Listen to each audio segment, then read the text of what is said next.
¿Qué hay, comunidad Incudeso? Les saluda Omar Espinosa de Libreta Negra MX, y en estos garabatos de la libreta vamos a discutir un tema de actualidad. ¿Qué sucede con la cultura en este tiempo de elecciones?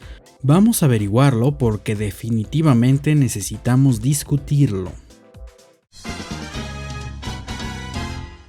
Estamos a una semana de una de las elecciones más importantes que tiene esta gestión presidencial, puesto que va a haber un cambio de varios puestos de gobierno bastante importantes, entre ellos 15 gubernaturas de estado y 500 lugares de legisladores en la Cámara de Diputados.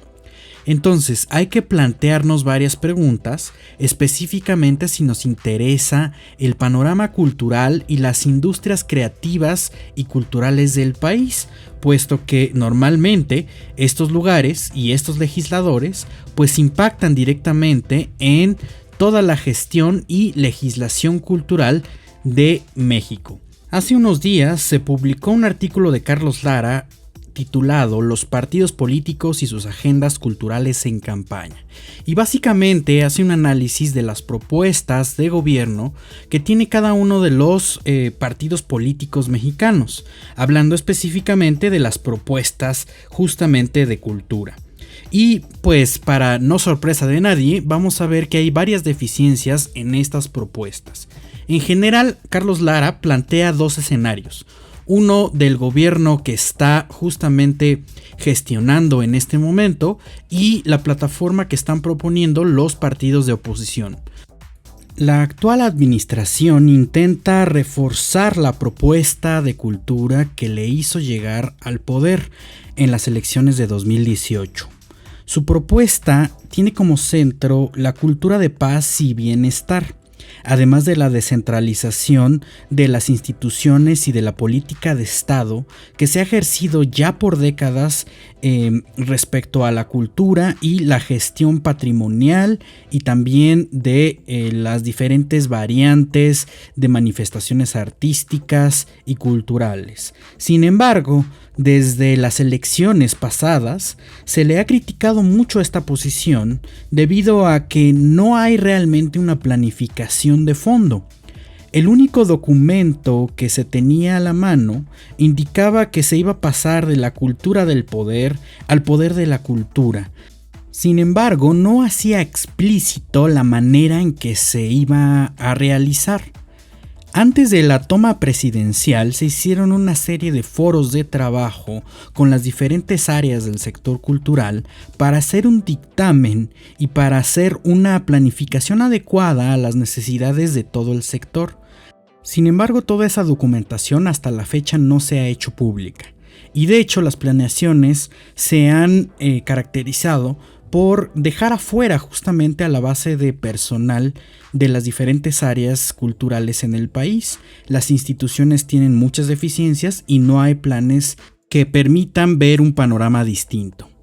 Las diversas emisiones que se han hecho, especialmente el Plan de Desarrollo y el Plan Nacional de Cultura, pues han faltado metodológicamente a la realidad. Se le ha criticado bastante, puesto que no hay postulados concretos para realizar justamente el trabajo y adecuar las problemáticas a soluciones que conlleven a buen puerto. La situación en estas elecciones es que el partido dominante no ha cambiado sus postulados desde las elecciones de 2018. Y tenemos que seguir viendo pues megaproyectos como el de Chapultepec, que en la vista abierta pues está centralizando las opciones y los recursos culturales del país, muy contrario a la visión que les hizo ganar las elecciones en 2018. Por otro lado, vamos a ver que las plataformas de los partidos de oposición pues tienen algunas propuestas, pero que en muchos sentidos llegan a ser repetitivas, llegan a simplificar las complejidades del sector cultural y realmente se quedan cortas ante muchas situaciones.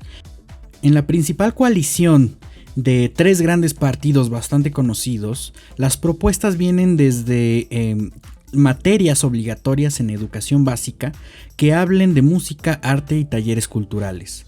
Sin embargo, esta propuesta ya se ha dado desde hace muchos años y si bien la educación cultural y artística es muy eficiente y bastante productiva, hay que planificar los contenidos de manera adecuada y que vayan de manera paralela a los otros planes de estudio de otras materias, como lo sería civismo, historia o incluso matemáticas. Pero bueno, habrá que ver porque efectivamente esto ya tiene bastante tiempo sobre la mesa. Por otro lado, también se plantea que las partidas de presupuesto pues sean recuperadas y sean mucho mayores de las que se ofrecen actualmente. Y además que haya una administración a nivel municipal y federativo, es decir, de los estados, para que justamente haya competencias adecuadas en nivel federal y en las instancias menores. Que esto tiene bastantes también raíces porque hay una duplicación de funciones en algunas de las dependencias culturales del país. Finalmente, se pretende garantizar el acceso a la cultura. Y si bien eso ya es un derecho constitucional a partir de la Ley General de Cultura y Derechos Culturales, habría que preguntarnos pues cuáles son los mecanismos para que de manera eficiente, eficaz, fiable y factible, pues todos los recursos y las opciones culturales pues realmente se transmitan y circulen en toda la sociedad. Finalmente se ponen también unos puntos sobre el derecho y la conservación de las lenguas originarias. Sin embargo, este es un debate bastante amplio que implica poner en el centro a las comunidades que justamente tienen este uso y las tradiciones lingüísticas en ese sentido. Y pues dejar de lado un poco las proposiciones unilaterales que van de la política de Estado hacia abajo y no a la inversa. Por parte del partido que gobernó un poco más de 80 años en el país, pues básicamente se reduce la propuesta a una proyección internacional y de cooperación a nivel global, lo cual es bueno. Sin embargo, hay que pensar primero en la estructura y las problemáticas inherentes internas que existen en este sector. La diplomacia y la cooperación internacional definitivamente son importantes en el sentido cultural, pero definitivamente hay otros temas que hay que tocar antes de llegar a ese punto. Por parte del partido eterno de izquierda y de oposición del país, se ve una propuesta mucho más robusta, de hecho la más trabajada que tienen todos los partidos de oposición. Se propone una transversalidad de los derechos culturales y esto es importantísimo puesto que no solamente se habla del sector cultural, sino de la cooperación entre instancias gubernamentales y la conjunción de los diferentes sectores desde económico hasta la seguridad social, además del fortalecimiento con el vínculo educativo con la cultura y pues definitivamente hacer un retrasamiento del plan de desarrollo cultural. Además de la propuesta siempre mencionada de que se ejerza y se invierta el 1% del Producto Interno Bruto para el sector cultural, cosa que nunca ha sucedido. Por otro lado, también se establece que la accesibilidad a la cultura también debe de darse en los grupos vulnerables y se debe de trabajar en esa instancia. También se propone abrir varias escuelas de artes y oficios culturales, lo cual es bastante importante, pues continúa con esta línea de la profesionalización del personal dentro de la cultura y con un alcance mucho mayor hacia la sociedad en general. Este tipo de programas ha sido medianamente exitoso, puesto que en la Ciudad de México existen los faros, donde se pueden ver pues varios oficios y varias actividades que se organizan desde la comunidad, lo cual siempre es bastante bienvenido. También se propone impulsar la investigación de calidad, y esto es bastante importante dado que debemos de recordar que la investigación normalmente proviene de las instancias de gobierno y se hace con financiamiento público, lo cual nos habla de que la gente de este partido pues ha hecho su chamba adecuadamente.